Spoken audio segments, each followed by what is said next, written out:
Imagine this. You sit down to study. You've got your notebook, your perfect plan, your drink, your playlist, and then your brain suddenly decides it's the perfect moment to check your phone, clean your desk, rethink your entire life, and Google, why do cats sleep 16 hours a day? But here's the crazy part. Most people think distractions happen because we're weak. But the truth is something way more shocking. And I'll tell you that at the very end. Before you even open your book, your brain needs a switch. A moment that tells your mind, okay, we're entering study mode. Most people jump straight into studying. That's why their brain keeps wandering. It never got the signal. Here's the fix. Do a 30-second pre-study ritual. Something tiny but consistent.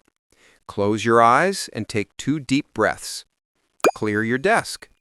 Write your goal for the next 20 minutes. Or simply sit still for 10 seconds. This little switch activates your focus system and kills that messy mental noise before it starts. Don't try to focus for an hour. Don't even think about 40 minutes.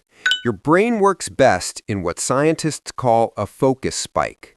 20 minutes of clean, intense concentration. So here's what you do. Set a timer for 20 minutes. During those 20 minutes, no phone, no music with lyrics, no multitasking, no quick notifications, just pure mental attack.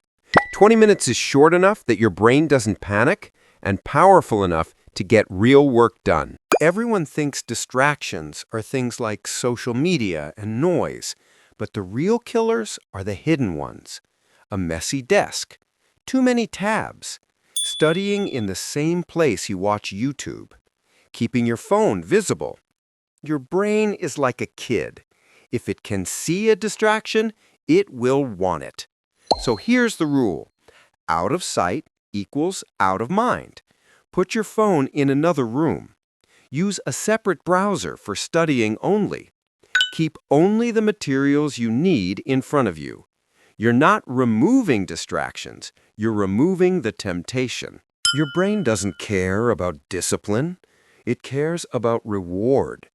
If studying feels like pain, your mind will escape every chance it gets. So you hack it like this. At the end of each 20-minute session, give your brain something it loves. A small snack, a 2-minute dopamine break, listening to your favorite song, stretching, checking your messages after you're done. This creates a loop. Focus, reward, focus, reward. Your brain begins to crave the study cycle instead of running away from it. If you want to stop distractions, you don't fix your brain, you fix your environment. Create a specific study zone, even if it's a small corner or a piece of your desk. When you sit there, your brain should instantly know this is the place where we work. Make this zone clean, bright, quiet, and dedicated only to studying. Your brain loves patterns. If your study zone is consistent, focus becomes automatic. Remember when I said I'd tell you the real reason you get distracted?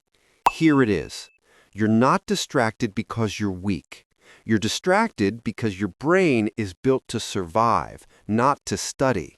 Your mind is constantly scanning for danger, movement, sounds, opportunities, anything that could keep you alive. That's why your phone steals your attention. Your brain thinks notifications are important signals. So when you fail to focus, you're not broken. You're human. And the way you fix this is simple. You design your environment so your brain has nothing else worth reacting to. So the next time you sit down to study and your brain tells you to check your phone, grab a snack, clean your room, or watch cat videos, remember, your focus isn't something you're born with. It's something you create.